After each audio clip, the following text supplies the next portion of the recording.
O caso de hoje envolve a NASA, suspeita de ufologia, assassinato e suicídio. Hoje eu vou falar sobre o mistério das máscaras de chumbo.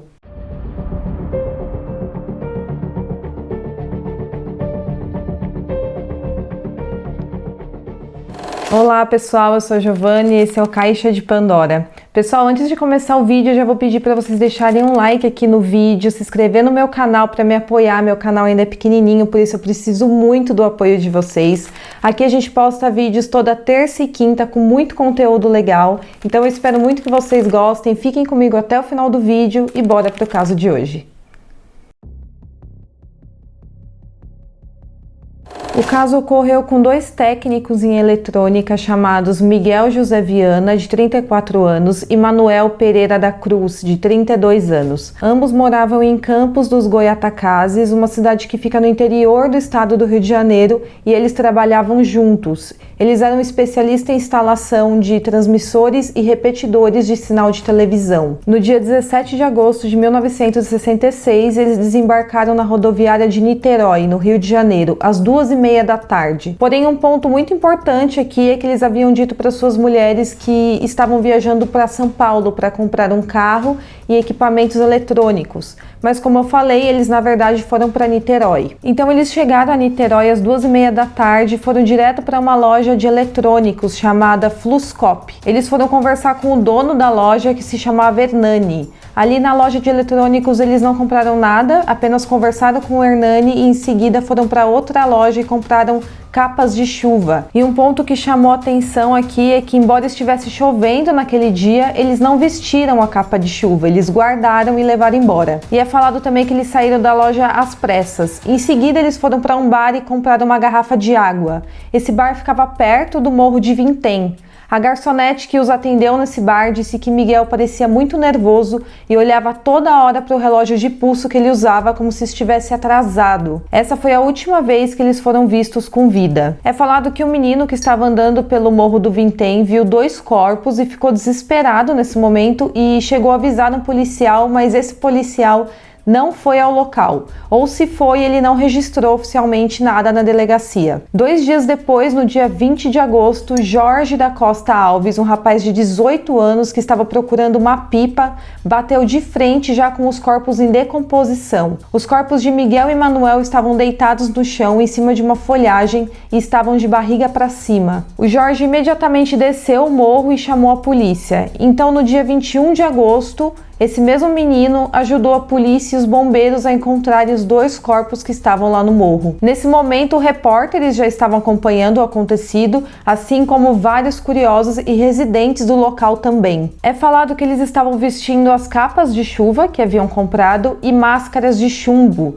mas como vocês podem ver aqui na foto que eu vou deixar para vocês, são óculos, não são máscaras, e são óculos contra a radiação. No local também estava a garrafa de água que eles haviam comprado e essa garrafa estava vazia. Tinha também um copo improvisado feito com papel alumínio e toalhas molhadas. Eles estavam com seus documentos, então logo foi possível identificar os dois corpos e também foi encontrado dinheiro que eles haviam levado, mas o que mais chamou a atenção da polícia, além do óculos que eles estavam usando, foi um bilhete encontrado ao lado dos corpos, que dizia o seguinte, abre aspas, 16h30 está local determinado. Às 18h30 ingerir cápsula. Após efeito, proteger metais, aguardar sinal, máscara, fecha aspas. E nos corpos não tinha marcas de tiro ou de facadas ou nenhum sinal de violência. Então o que a polícia tinha até agora era dois corpos no meio de um morro super afastado da cidade e com um bilhete super misterioso. Então, diante disso tudo, a polícia iniciou uma investigação imediatamente. Inicialmente parecia que apenas os dois homens haviam estado no local, porém quando a polícia analisou as folhagens que os dois corpos estavam em cima, viram que os cabinhos das folhas haviam sido cortados por uma faca ou algum objeto cortante, mas no local não foi encontrada essa faca. Então esse era o primeiro indício de que outra pessoa havia estado com eles. Logo a polícia chegou ao nome de Elcio Correia Gomes, que era aprendiz de Manuel e Miguel. Um ponto que é ressaltado nas reportagens que eu li é que Elcio era espírita e ele participava de uma religião que misturava o sobrenatural com a ciência. A polícia chegou ao nome de Elcio por causa de um outro incidente de uma experiência que os três haviam feito. E é falado que por causa desse experimento, eles precisaram da ajuda da Marinha. Isso ocorreu quando eles tinham ido a uma praia fazer uma dessas experiências e, como resultado, ocorreu uma explosão no mar, que gerou um clarão enorme. As testemunhas chegaram a dizer que sentiram um tremor no chão no momento da explosão. Devido a esse incidente, algumas pessoas chegaram a ligar para a polícia para avisar do que estava acontecendo e a Marinha foi acionada para investigar o que tinha acontecido, o que resultou a explosão e o clarão que ficou permanente no céu durante um tempo. Então tudo ficou registrado na época e por isso a polícia chegou ao nome do Elcio após a descoberta dos corpos. Eu encontrei um recorte de jornal da época onde diz que Elcio confirmou para a polícia que realmente ele colaborava nas experiências dos dois e que eles gostavam de ir para lugares afastados onde faziam rituais e ingeriam drogas e que faziam isso acreditando que entrariam em contato com seres sobrenaturais. Mas mesmo diante de todas essas afirmações, a polícia falou que não tinham provas para concluir que Elcio estava envolvido no último incidente que havia resultado na morte de Miguel e Manuel. Então o nome de Elcio foi descartado e ele foi liberado pela polícia. Após os jornais terem anunciado essas duas mortes misteriosas no morro, uma testemunha chamada Gracinda Barbosa Coutinho de Souza informou que na noite do dia 17 de agosto, entre as 7 da noite e as 8 horas da noite, estava dirigindo seu carro junto com seus filhos, quando uma das crianças chamou a sua atenção para algo no alto do Morro do Vintém. Eles falaram então que viram naquele momento um objeto iluminado em formato oval, de cor alaranjado, onde saíam raios azuis em várias direções. Após a imprensa divulgar esse depoimento, várias outras pessoas começaram a ligar para a polícia, informando que também tinham visto esse objeto luminoso no mesmo local, dia e hora. Então, nesse ponto, a morte dos dois homens já estava sendo divulgada na grande mídia e já havia várias teorias do que de fato tinha acontecido com aqueles dois homens e por que eles estavam naquele local usando óculos de chumbo, que era falado na imprensa que eram máscaras de chumbo, e quem poderia ter estado com eles naquele dia. Então, várias teorias começaram a ser geradas em volta desse mistério. Um vigia que morava na região do morro disse que viu quando Manuel e Miguel chegaram ao pé do morro em um jipe dirigido por um homem loiro, juntamente com outras duas pessoas. Ele falou que Manuel e Miguel desceram do jipe e subiram a pé no morro. Durante a investigação foi descoberto que a caminho do Morro do Vintém existia um centro espírita, onde realizavam estudos e pesquisas espirituais. Não foram encontradas provas de contato de Miguel e Manuel com os membros desse local,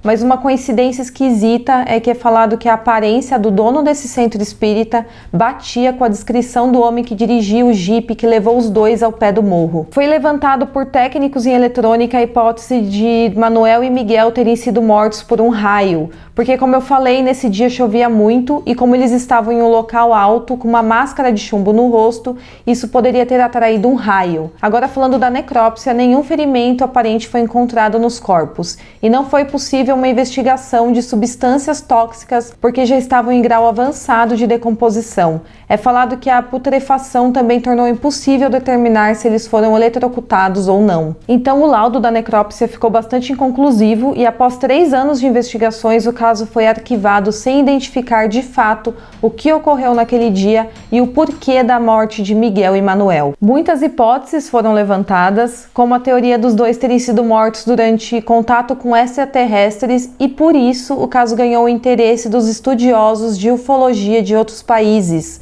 como o francês Jacques Vallée. O Jacques Vallée era um cientista e ufólogo que trabalhou para a NASA, então ele veio para o Brasil exclusivamente para pesquisar esse caso. Então ele foi até o local dos fatos e é falado que ele ficou muito surpreso ao verificar que não havia crescido vegetação nenhuma, especificamente onde os corpos haviam sido encontrados. É falado que o local parecia que tinha ficado demarcado com os corpos. E já havia passado bastante tempo desde que Miguel e Manuel haviam sido encontrados mortos no local, então já tinha tempo para a vegetação ter crescido, mas especificamente onde os corpos estavam, onde foram encontrados, não havia crescido nenhuma vegetação. Então, quando isso foi publicado, levantou ainda mais as teorias de terem ocorrido contatos com extraterrestres. Também tiveram teorias de suicídio e roubo seguido de assassinato, já que o dinheiro que eles tinham levado havia sumido grande parte, mas a polícia nunca esclareceu o caso, que ficou conhecido como o mistério das máscaras de chumbo. 38 anos depois, as autoridades revelaram que, na verdade, o exame toxicológico nunca foi feito nos corpos porque as vísceras apodreceram no IML de Niterói. As famílias das vítimas nunca conseguiram saber o motivo das mortes